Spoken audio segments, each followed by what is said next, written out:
The Kurdish people have struggled valiantly for freedom and justice. They have faced and overcome terrible repression and violence. Their struggle is truly inspiring, as are their achievements in the face of extreme adversity.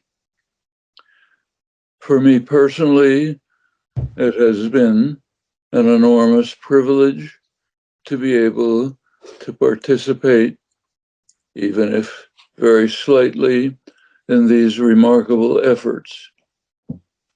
Very recently, by giving an inaugural lecture at the University of Rojava, only a few years ago, that would have seemed unimaginable.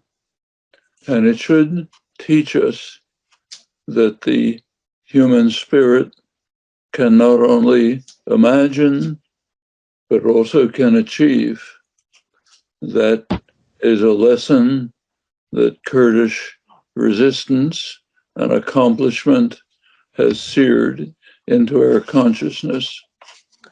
Surely there is more to come.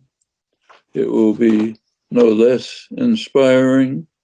It will be no less significant in influencing the shape of future history. Newroz, Piroz, Bey,